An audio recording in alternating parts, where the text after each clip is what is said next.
Good afternoon, everybody. Welcome to the Country Education Partnership Free Professional Development Spring Series. My name is Brendan Ryan. In the spirit of reconciliation, the Country Education Partnership acknowledges the traditional custodians of country throughout Victoria and Australia and their connections to land, sea and community. We pay our respect to their elders past and present and extend that respect to all Aboriginal and Torres Strait Islander peoples today. Today's session is the fourth in the Spring Professional Development Series, and the focus of today's session is a very important one: staffing strategies, moving from recruitment to retention, probably the most significant issue facing a lot of schools in Victoria at present. Now, it's my pleasure to introduce, as usual, the Chief Executive of Country Education Partnership, Mark McClay, to provide an update regarding CEP activities. Over to you, Mark. Thank you, Brendan. Today's update is just around our Rural Youth Ambassador program. We've had 20 students, 16 from government schools in Victoria, 2 from the Sandhurst Diocese and 2 from the Catholic Diocese, involved in a forum in Melbourne over the last 3 days.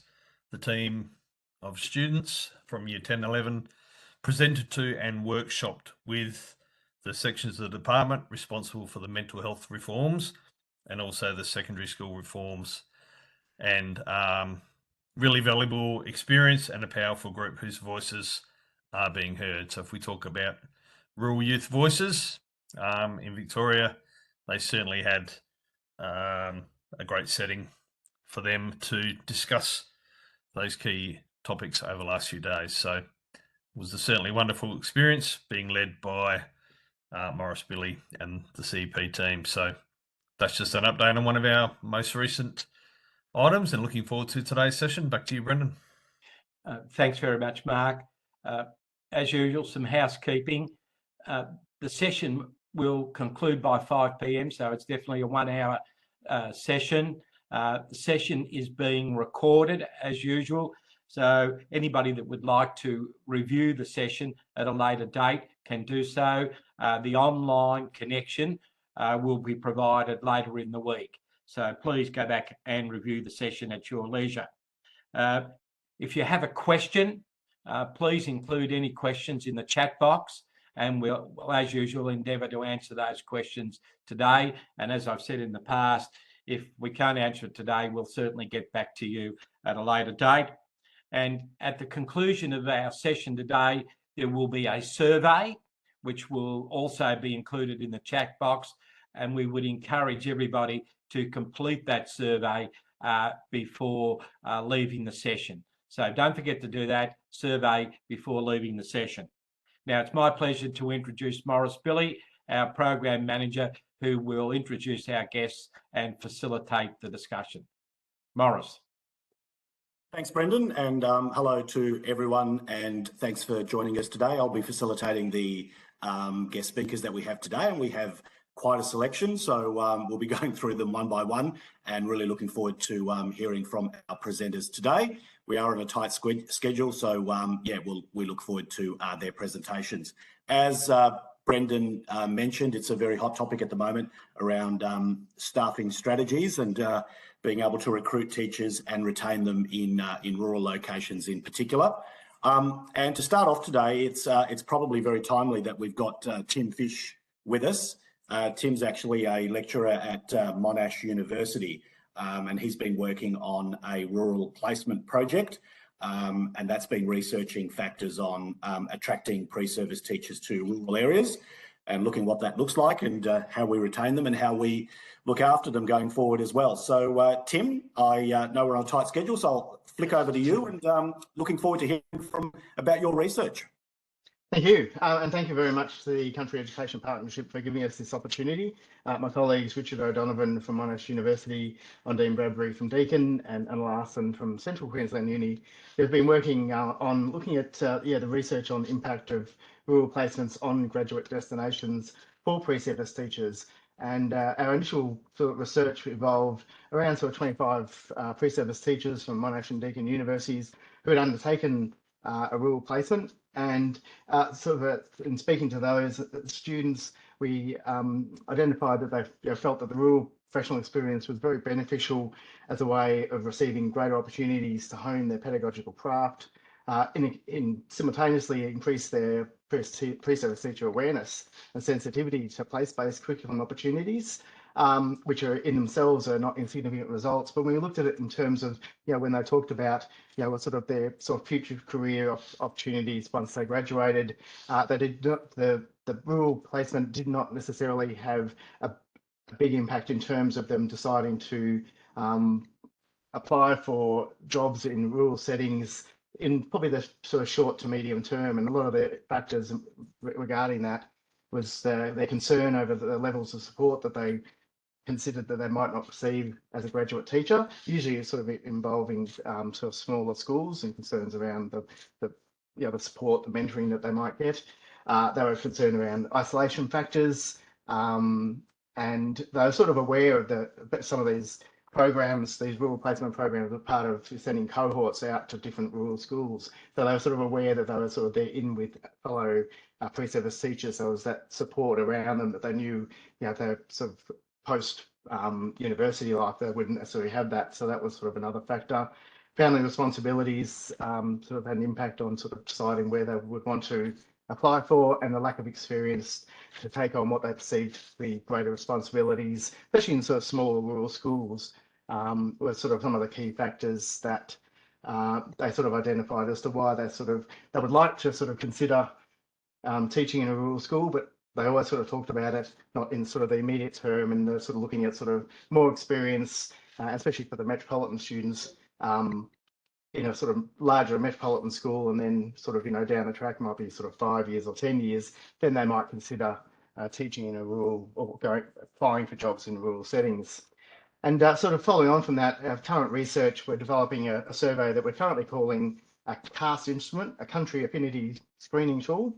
And that the survey is part of a project aiming to gain further insight into teachers and pre-service teachers' propensity to engage with schools in rural settings, in a rural setting as a potential career option.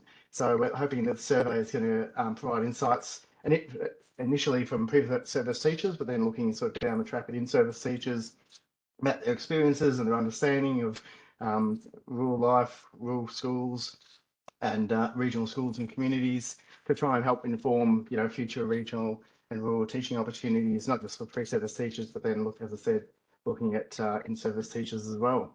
So that's sort of just a bit of a quick oversight of sort of where we're going with our research, and certainly we'll be sort of, as we sort of develop the survey, looking at sort of how we can sort of work with the Country Education Partnership to sort of send that out and have respondents to get insights into these staffing issues. So thank you. Thanks, Tim. Oh, just a quick question. When you're talking about that screening tool, is that sort of something that's in progress now, or it's about to happen, or what's the situation with that? Yes, we've got a survey sort of graded.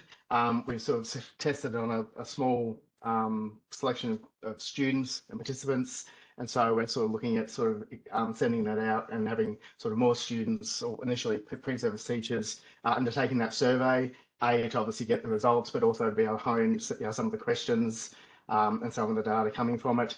And so we're sort of looking at sort of initial, I suppose, sort of Monash and the Deakin and CUC student cohorts, and then as we sort of have refined that survey, then sort of broadening it out and sending it sort of wider for Victoria and beyond. Fantastic, thank you. And interesting that you're talking about your research there, and we are going to hear in a very short period of time the personal experiences of 3 pre-service teachers who have joined us today. So it'll be great to hear their thoughts and feelings around some of the stuff that you've talked with their research, and whether their thoughts and feelings match some of that, or they've got some slightly different views and opinions. So we'll hear from them very soon. But thanks, Tim. And we again encourage people to, if you've got any questions, we'll have some time later on, hopefully, pop those in the chat box, and we'll hopefully be able to get them. So just moving on to some of our other speakers today. So coming up, we're going to have some conversations with Andrew, Russell, Katrina, David and Brianna. Katrina, David and Brianna are our pre-service teachers who are joining us. But before that, we've got Andrew, Sayle and Russell Christie from Birchip P-12 School. And my understanding is that they've been doing some fantastic work and they're going to share some of their insights today about the culture of their school and how they've been able to attract and keep teachers there at Birchip. And I'm really looking forward to hearing about that before we then hear from some of the pre-service teachers. So Andrew and Russell, I'm happy to introduce you and hand it over to you, and looking forward to hearing from you. Thanks, Morris. I'm Andrew Sayle. I'm the principal at Birchip P-12 School, and with me today is Russell Christie. He's the assistant principal. Before we start, I'd also like to acknowledge the traditional owners of the land in which we're gathered.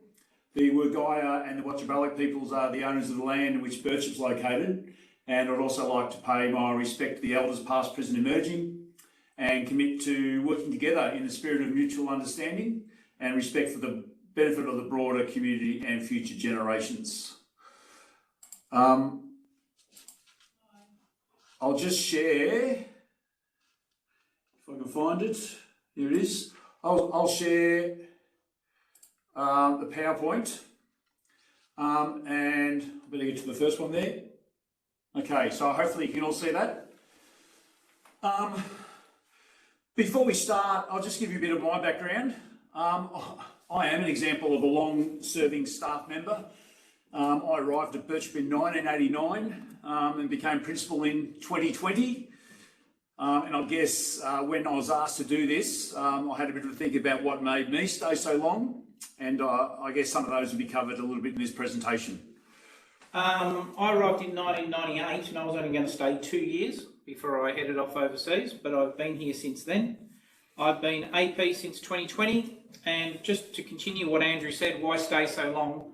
I married a local, but we then also had to find somewhere better to go.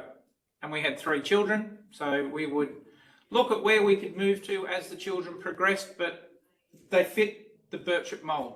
They were good at school, they were good at sport, so there was really no reason to move.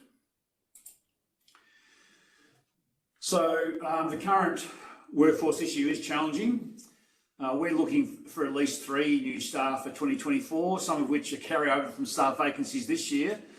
And the question remains, where do we find them? But certainly, if we can retain staff, then it does take the pressure off. And I think it's important the schools need to share these success stories, what works for schools. And if we can, as I said, retain staff, it certainly will be of assistance. Currently, we have 26 teaching staff at Birchip, and the average time of service is 12.5 years. Yes, we do have regular turnover of staff, but I'm certainly grateful that we also have a number of very good long-serving staff members, teachers and ES staff at Birchip.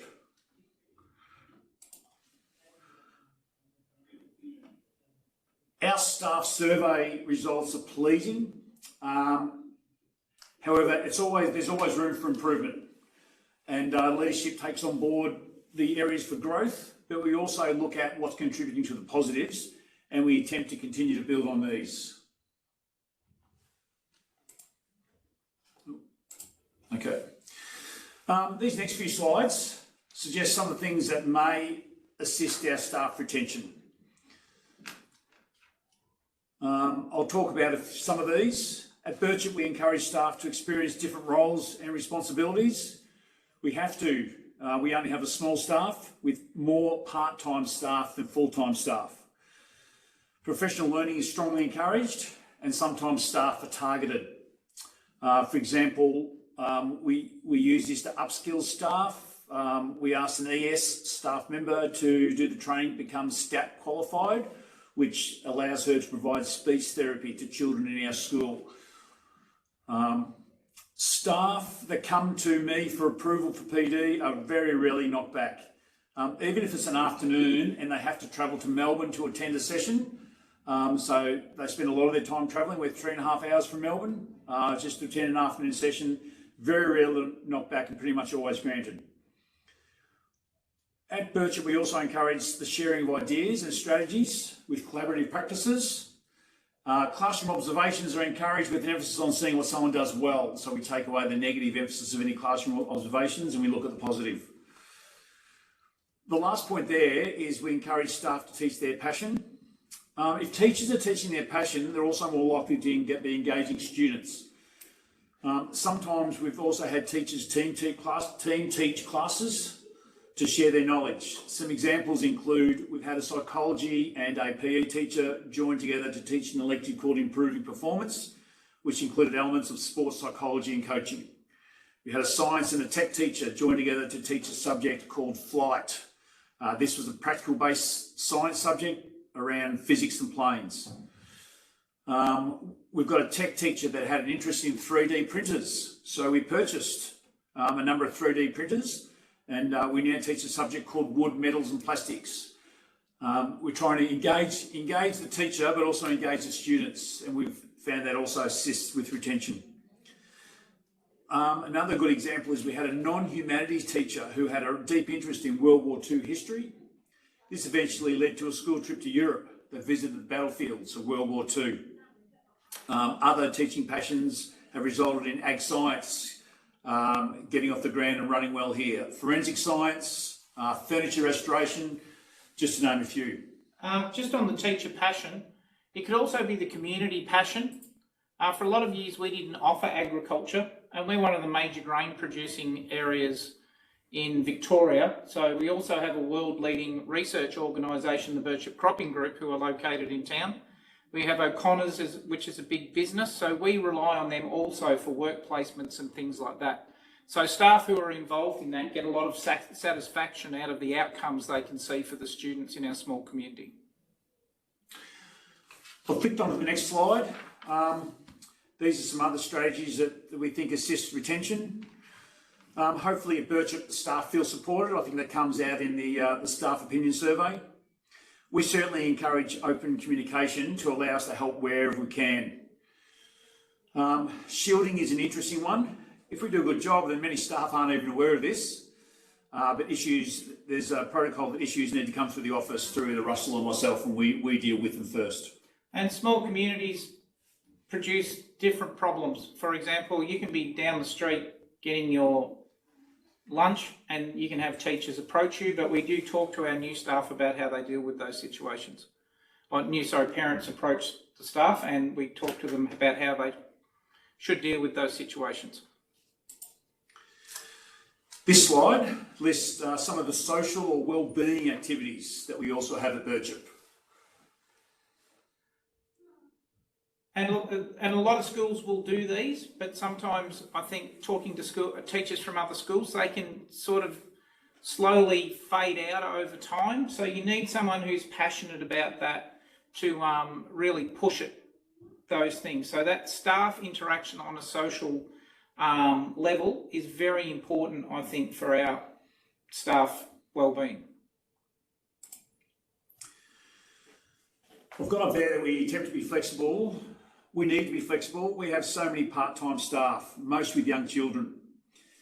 Now, this is assisted because we have the Birchip Early Learning Centre, kindergarten and daycare located on site. But if that closes for, let's say, staff illnesses over there, we have to be understanding, and that we have to understand that our teaching staff might have to pick up their children. We'd like to let our staff know that family is a priority, and that's important. Another thing we do is we strongly encourage our staff to be involved in the local community. We find or we acknowledge their interests and sometimes even arrange for a meeting with a representative from a community group. Ways that we staff, most of our staff, nearly all of our staff are involved in the local community include sport, of course. That can include playing, it could be volunteering, it could be in an administration role. Arts and culture, we have a Marley Heart Festival here, which requires an organising committee. We have an art show, book club, singing group, and we also have service groups like CFA or CERT. We even have staff volunteer at the Charlton Cinema, which is 60 k's down the road, but we still think it's really important to get engaged in communities, because as all schools know, connecting to community increases the sense of belonging, and this results in positive relations and positive outcomes. One of our new staff who we probably thought may be looking for a transfer, him and his partner, or a new school, he said to me that they feel so welcomed by the community for their involvement and going out and about that they will stay for the next few years, which is it's an endorsement of what the community is doing. There are a number of strategies being used by the department at the moment to attract teachers. I don't really want to go into this too much, but we're finding that there's some issues with these and that they're not necessarily assisting the retention of staff. In fact, they're likely to be contributing more to a frequent turnover. So that's an issue we need to deal with. But at Birchip, we do have a strong philosophy about employing good people or teachers that can contribute to the school in a positive way. This is difficult given the current situation, but I think it's still important because it's important considering the long-term effect on your staff. And what will that be if your school, if you employ a person that is not right? We need to consider that. So we do have a strong philosophy about employing the right people. It's not always worked, but we believe it's important to have the big picture in mind when recruiting staff.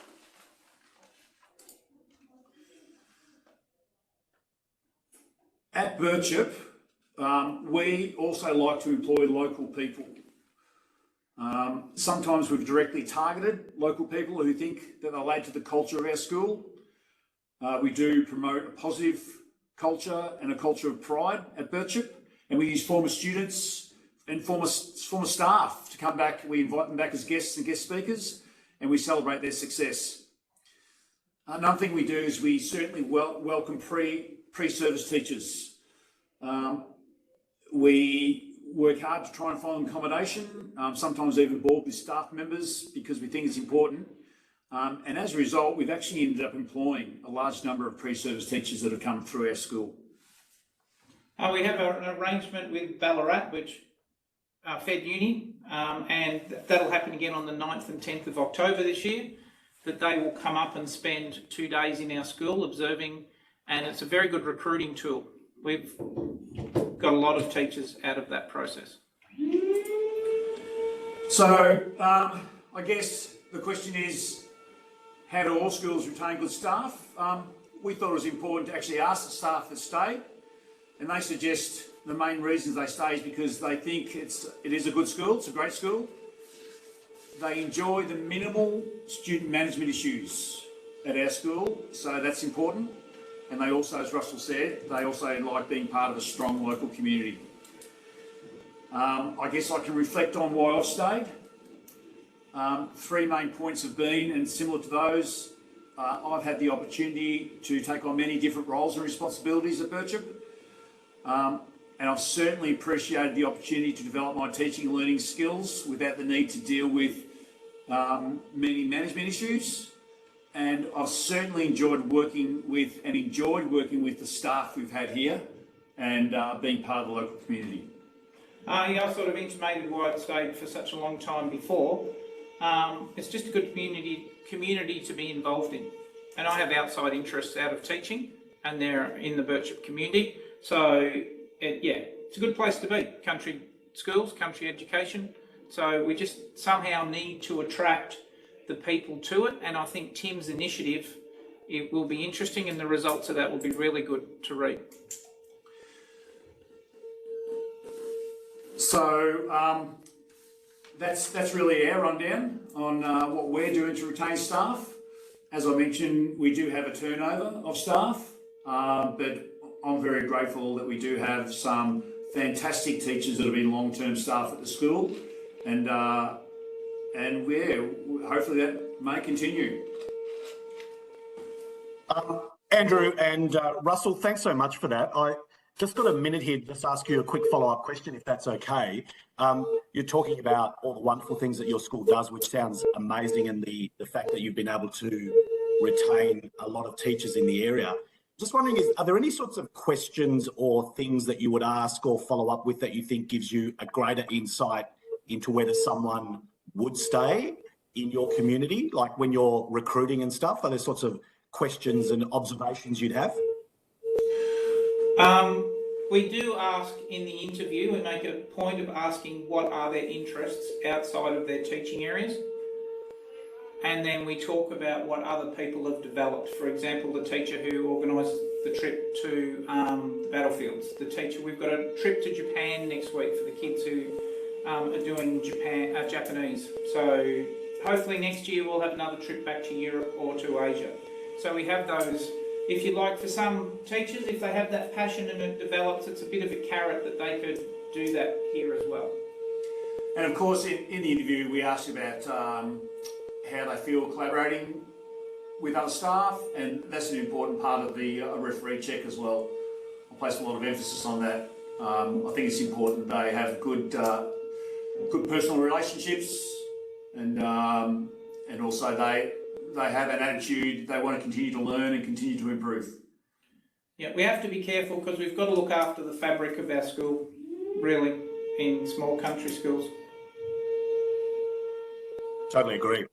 Thank you. And once again, encourage people, if there's any questions, put them in the chat box. We might have some time to come.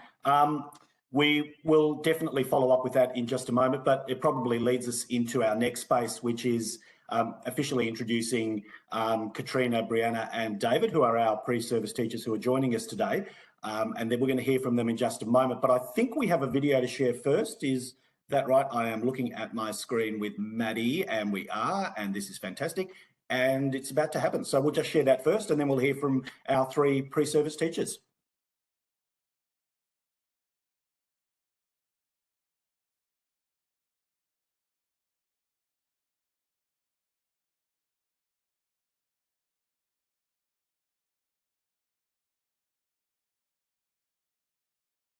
Just not getting any sound, I don't think. Is that Sound? Yeah. No. We might just give it a moment to reload and get back to that as our technical wizards do their magic in the background. And we will try one more time and see how we go. I want to do a regional placement for the experience of a different setting. I've grown up in suburban Melbourne my entire life. So when the opportunity came up, I thought, why not?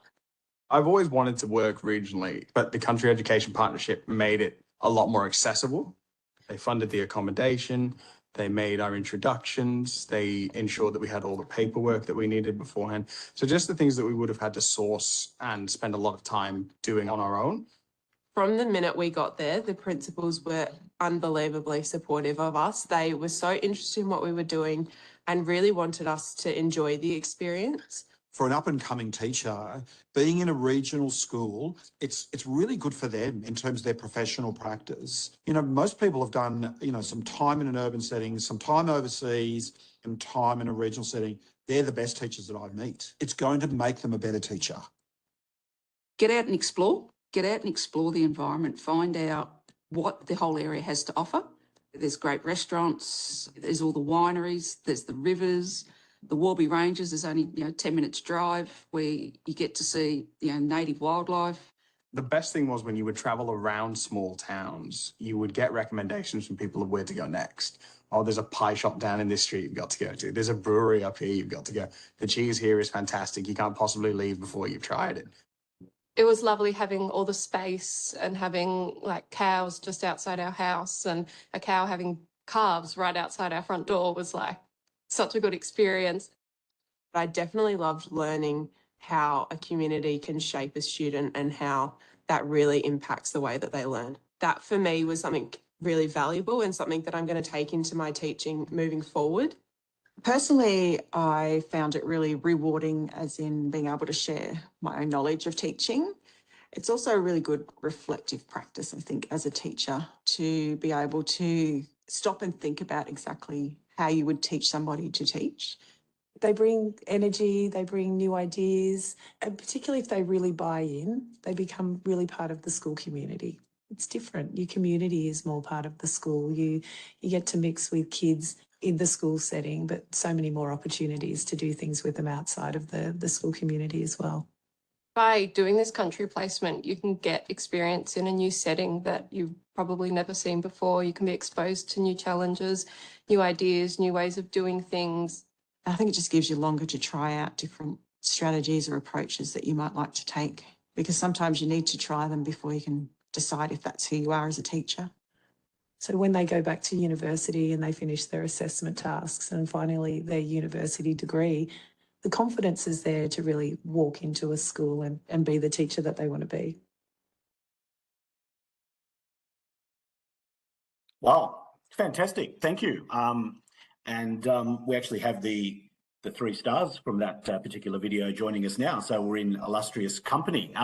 And it was great to hear from the mentors and the principals and the APs in that video as well, and that the combination of that. And I also thought that perhaps they might have created 3 people who might want to go into the tourism industry after that, because they've made me want to go and visit the area and check out all the wonderful sceneries and wildlife and vineyards and restaurants and stuff. So you guys have done a great job. And if you want to do tourism as well on the side, I think you might get a gig there. So we might hear from our 3 pre-service teachers right now who have spent time in Wangaratta and the Otways, and I think currently they're back doing some of their uni stuff. So we might start off with Katrina. Would you like to go first and just give us a bit of snapshot about you and your most recent experience as a pre-service teacher? Sure. So yeah, as you guys saw in the video, I went to Wangaratta as part of the Country Education Partnership for our final placement. So me, Dave and Brianna were put up in a lovely Airbnb together, and we spent a month in Wangaratta. I don't believe that any of us plan on actually teaching there next year. Correct me if I'm wrong, Dave and Bri. But I know that Dave and Bri are both considering working rurally possibly next year, whilst I'm considering working rurally in the next few years. I think really similar to what Tim said earlier about the working later on in life, moving rurally and working there is probably something more of what I'm considering. But yeah, it was a really rewarding experience. It was really great to see sort of the community around the school that I don't think you get as much in metropolitan Melbourne. Yeah, that's it. Thank you. That's a great. Don't worry, I've got more questions for you guys. Okay. Just as an introduction, Bri, you're there, and do you want to give us a bit of an introduction and a bit of a snapshot of your experience so far? Yeah, so my first placement was in metropolitan Melbourne, and then the second one, well, the last one, sorry, being in Wangaratta. A bit like Katrina, I absolutely loved the placement. I think CEP's program that they developed really supported us and showed us that country teaching is a possibility. I then did another placement in the Otways in Lavers Hill, which if you've ever been to Lavers Hill, the school's got about 40 to 60 kids. So very, very small. I loved that as well. I loved that it just sort of felt like a family was teaching their extended family, essentially. But yeah, I'm definitely considering going into rural teaching either next year or further down the track. Fantastic, thank you. And David, would you like to give us a bit of an intro and a quick snapshot of your experience? Yeah, no problem. Lovely to meet everyone. Apologies that everything in the video I said was food-based. I do have other interests. But yeah, so like Katrina and Bri, I spent my month at Wangaratta doing my final rounds. It's a lovely place to be. If you really do want to see something beautiful, travel to the northeast in the autumn. It's absolutely gorgeous. But yeah, it was a wonderful experience, and also a bit surreal to be chucked right into the middle of a community, because on day 1 we were interviewed by the local paper, and by day 3 it had been printed. And then by day 5, I think we'd been recognized half a dozen times. So it's an interesting and a very different experience to when you're in Metro Melbourne with all 5 million of us here. So I come from a rural town back in the United Kingdom, so I really wanted to do a bit of a comparison, which is why I signed up to CEP and doing a rural placement. But the fact that it was so accessible is what gave me that sort of final push to really go for it. And then I enjoyed it so much that I did my last 2 weeks up in the Otways and Timboon, P-12, which is another lovely part of the world. Yeah, I actually have a couple of interviews, and I've been asked to go up and view a couple of schools out in the east. So I'm heading off the Lakes Entrance next week, which is a nice 4-hour drive for me. So it's it's really sort of pushed me to say maybe start my first year or two out in a small community where I can really get to know my kids. Fantastic. I'm just conscious, Mark, you're there, obviously, and they've made reference to their work and experience with CEP in the Teach Rural space. Did you want to just give us a quick snapshot for those who don't know about Teach Rural, the program, and how these guys got connected? Yes, so Teach Rural is a government school program that aims to place 200 pre-service teachers over 2 years into rural settings in groups. So they head to rural settings. We've had them all over the state already, and the whole idea is to immerse them in that culture of the country town that hopefully might lead to at least them considering a rural placement. So we've just had some amazing pre-service teachers kicked off with these incredible 3 people, but it's brilliant. But have I got time for a question, Morris? I'm keen to. You have, yes. Can I go to David first, maybe in reverse order? It's a bit of a buyer's market for you guys at the moment. Just really interested, as you walk around or spend time in a school, what jumps out at you as a school that would be inviting for you to work in? Like what would you be saying to yourself, yeah, this is where I want to work? What's most important to you? Culture is most important to me.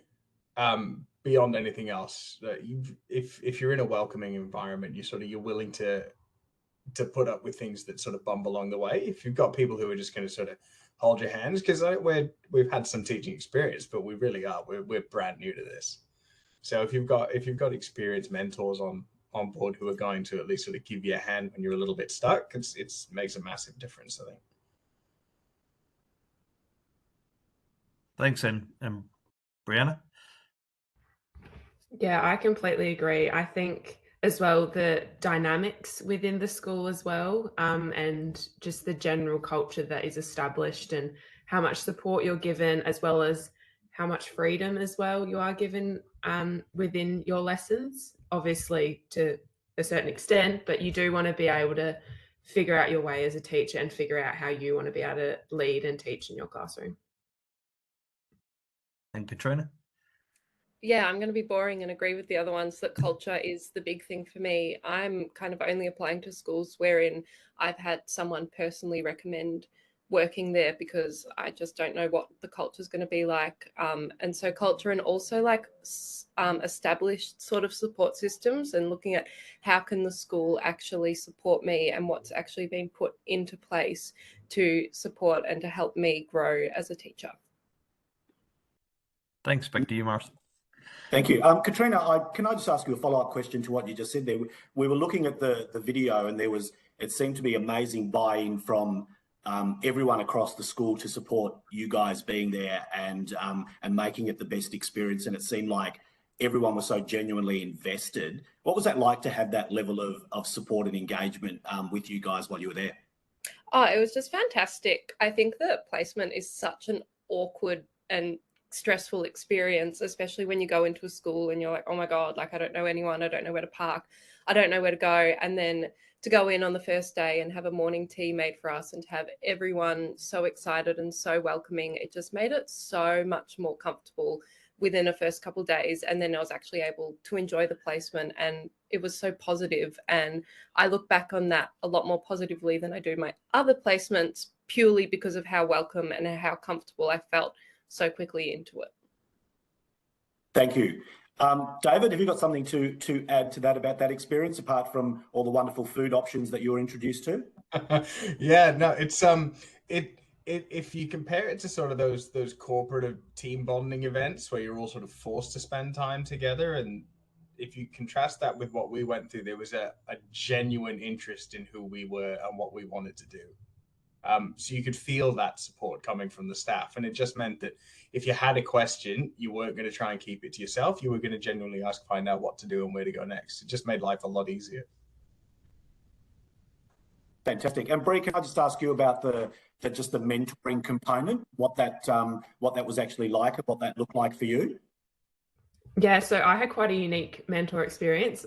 We all were assigned a mentor, Unfortunately, there's a bit of complications with my mentor in the end, but even when my mentor had to step aside for a couple of weeks, I was then given so much support from every single staff member within the department, and even departments that wasn't in my learning areas. Everyone wanted to help us and give their little 2 cents on little techniques that we could do and ways we could work with different students that they had in the past. And for me in particular, I had a class that was very challenging. There was probably 16 out of the 22 had individual learning plans. So dealing with them without the support of their regular teacher, but with the support of other staff who had them before, was absolutely invaluable for me. Fantastic. Look, thank you for your wonderful insights. It's just great to hear directly from the people who are involved in these programs, and it's so fresh and so recent, and the energy that you've got, that it hasn't overwhelmed you that much, and now you're really looking forward to the next stage. So thanks for sharing that, yeah, we look forward to, I guess, following your journey along the way. So hopefully we'll be able to do that. And I noticed that our next speaker was popped a little message in the chat box there about embracing the whole food thing, about moving to the different areas and regions and stuff, and how we are all attracted to the food and the coffee when we're going to somewhere, and we make a lot of our decisions based on that. And I have no doubt that in Birchip there is amazing food and amazing coffee as well. And I can see the guys nodding. Yep, they are. So thank you.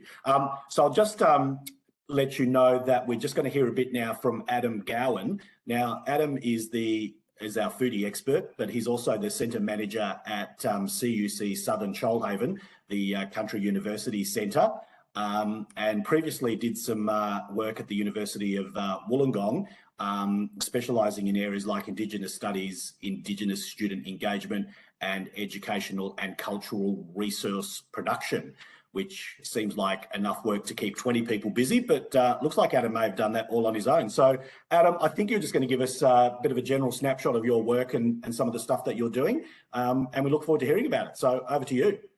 Great. G'day, everybody. Great to be here today. Yeah, I'm just going to have a bit of a yarn for as long as you'll let me go for. Stop me when you need to, because I'll probably need a bit of that direction there. But as Maura said, my name's Adam Gowen. I'm a Wiradjuri man with cultural connections to Yuin country. Born on Ngunnawal and Ngambri country. So if you track that journey, my ancestry is from out Wagga Wagga way. Born on Ngunnawal Ngambri country in Canberra, and then ended up moving further east to be located here in the beautiful town of Ulladulla on the New South Wales south coast, and absolutely love it here. It's a privilege to be the centre manager of Country University Centre, Southern Shoalhaven here. And then we've got a couple of other centres near some of you got other presenters too. I think there's one opening up at Swan Hill, just up the road from Birchip, and one out at Wangaratta. So we've had a bit of an overview of some of the other spaces where our centres are as well. I'm also the Director for Aboriginal and Torres Strait Islander Engagement and Education with SPERA, the Society for the Provision of Education in Rural Australia, and serve on that board with Mark. And so Mark's invited me here today, so if you don't like anything I've had to say, please blame Mark and make sure you communicate that vociferously to him. That would be absolutely excellent. So my educational background is I have a first-class honours degree in Indigenous Studies and a postgraduate degree in theology from Indigenous perspectives. And as Maura said, I've worked previously at UOW in a whole bunch of different roles around Aboriginal student engagement, tutoring in sociology and Indigenous studies disciplines, and also that cultural and educational resource production part there, which has been a great thing to carry through into the role that I'm in now. I'm just coming up on 3 years in this role with Country University Centre, and really enjoying that ride. When Mark asked me to come in today, I thought, oh, that's great, because today's date is actually a bit of an anniversary of something that I'll put out there that might be really good for us to reflect on in terms of engaging Aboriginal perspectives in our pedagogy and in our educational practice as educators. So it's actually the 16th anniversary of the vote for the UN at the UN for the United Nations Declaration for the Rights of Indigenous People, or UNDRIP, as it's sometimes referred to. So that was basically, it's a big non-binding international declaration that sets out a course for Indigenous knowledges to be recognised within different countries' frameworks, a whole bunch of different things. So not just education, but education is a subsection of that, but in a whole bunch of different ways about land rights and rights to practice and engage in culture as Indigenous people. So that happened 16 years ago. In 2007, the vote was taken for that, and overwhelmingly passed at the United Nations. So there was 143 nations voted in favour of that motion.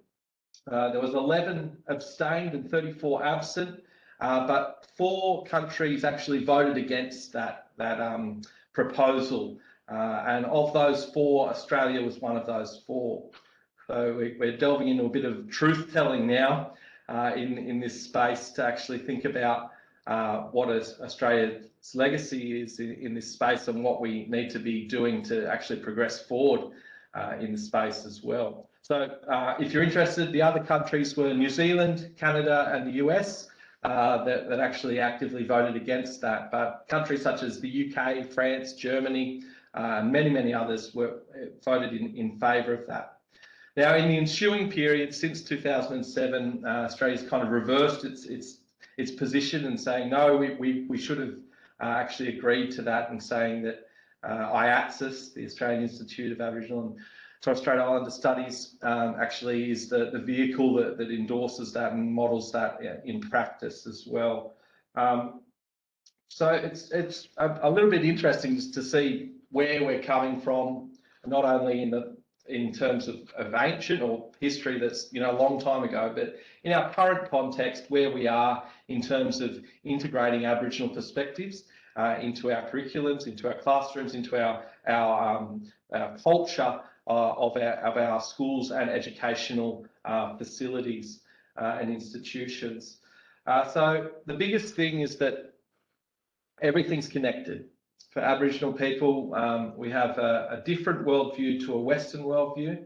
And one of the big differences is, and it's not better or worse, it's just different.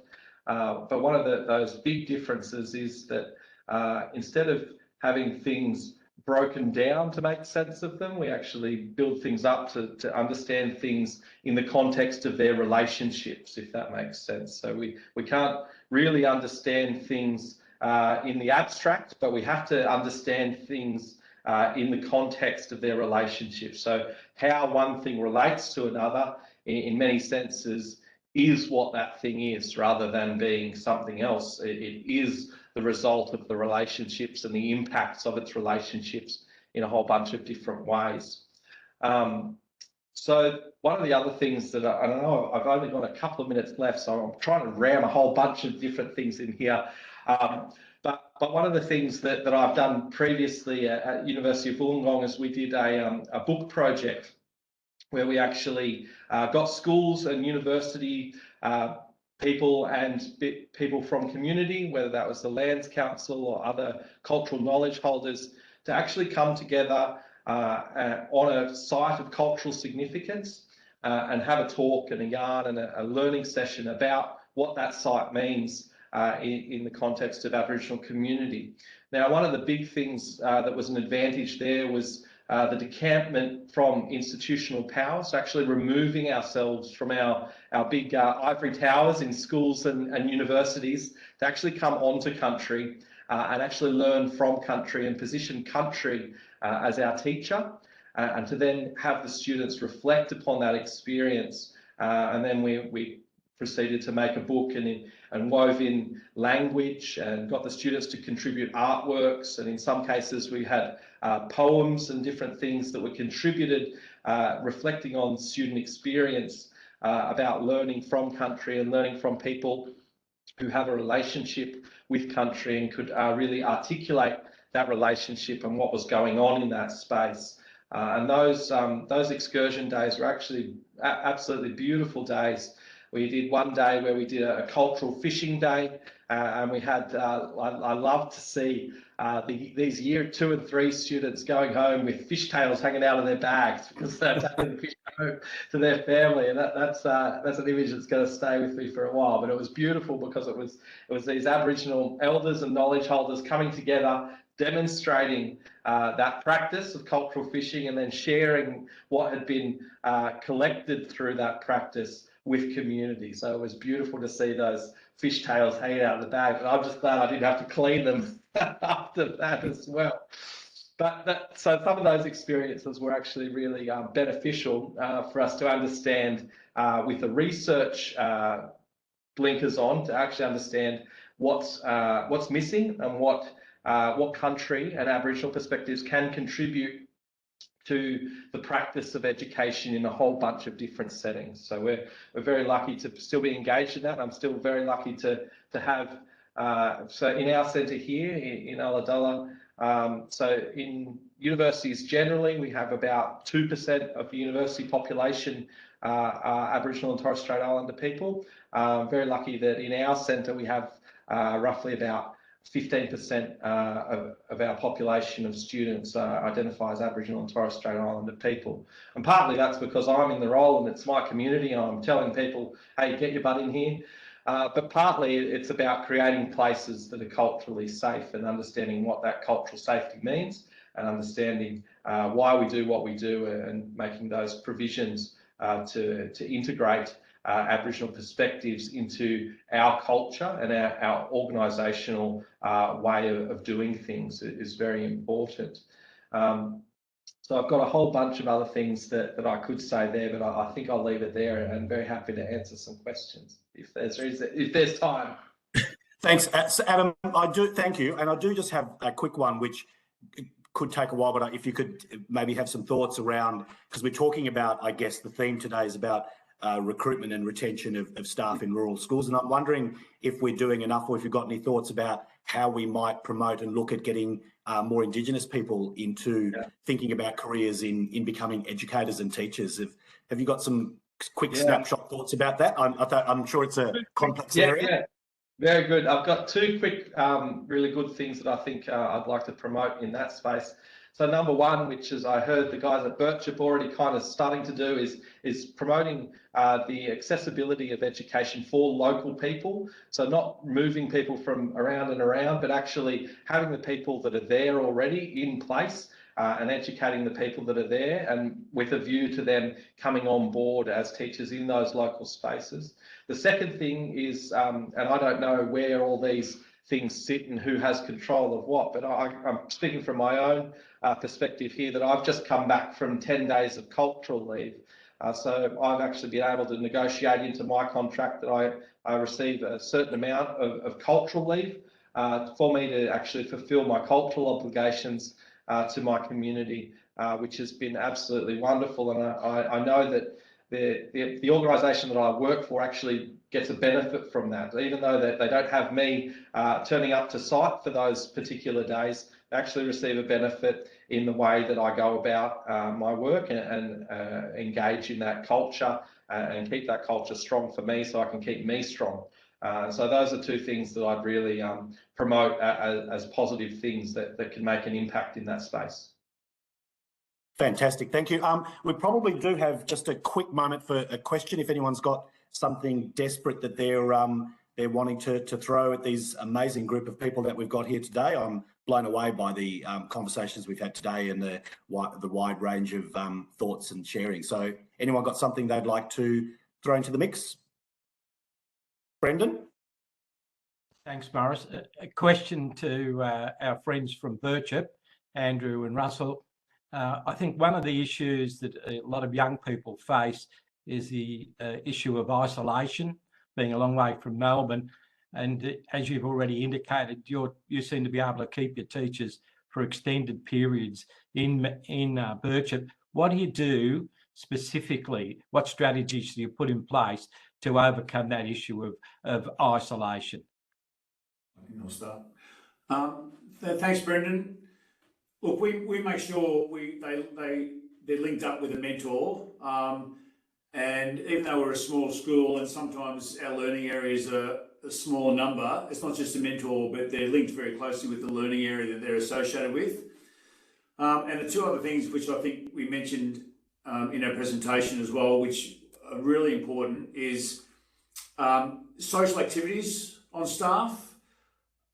We make sure they feel as though they belong to a group. So we make sure they feel as though they belong to the staffing group and also the community. And that's why we're really keen to get them engaged somehow in some community activity.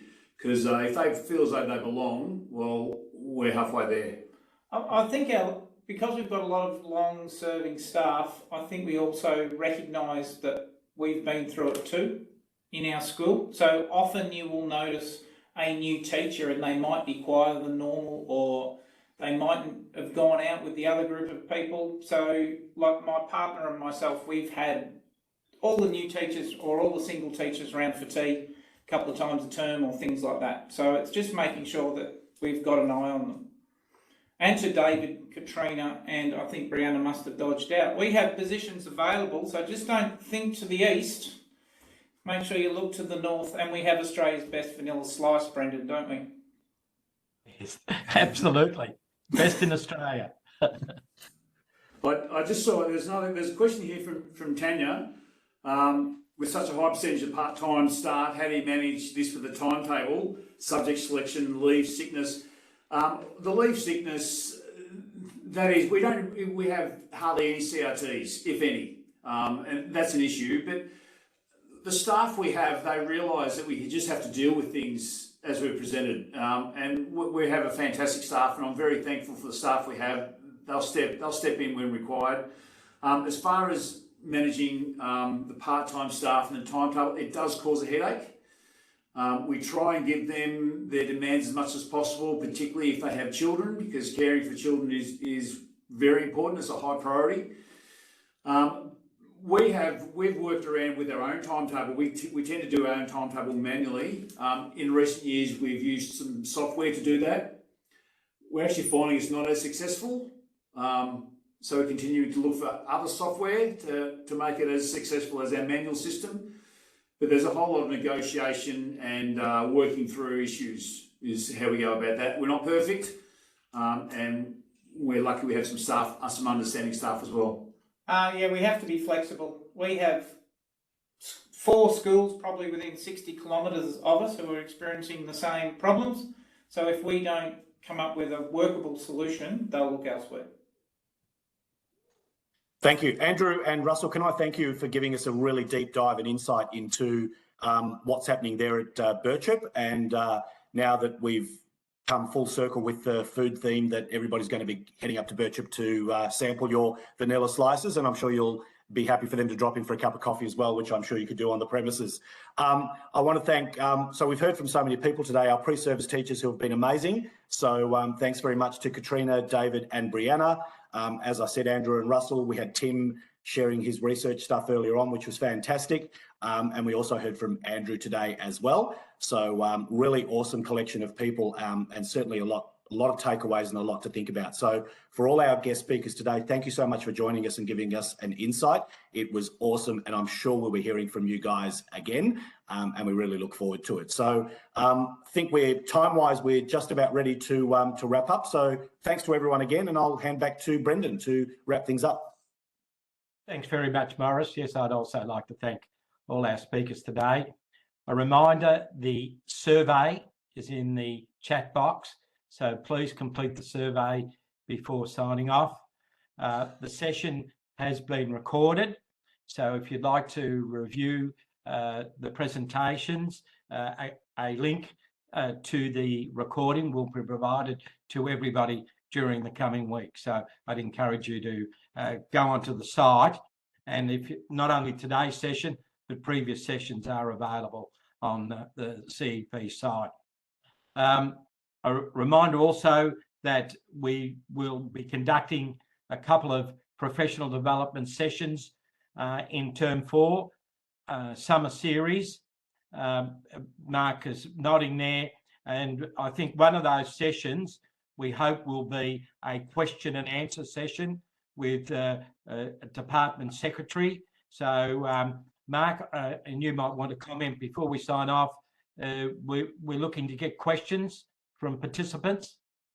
So I can confirm at this stage there'll be 3 in the summer series in November, but November 8th we are going to have the DepSec for Education, Stephen Fraser, who's coming on and putting himself under the grill to take questions from the floor, which is amazing for someone at that level to give of their time. So start thinking of some questions you'd love to fire, and happy to send them in, and we'll give him some before, but we'll also hit him on the spot. So we're really excited about November 8th. Thanks, Mark. Thanks, everybody. That concludes today's session. Bye for now.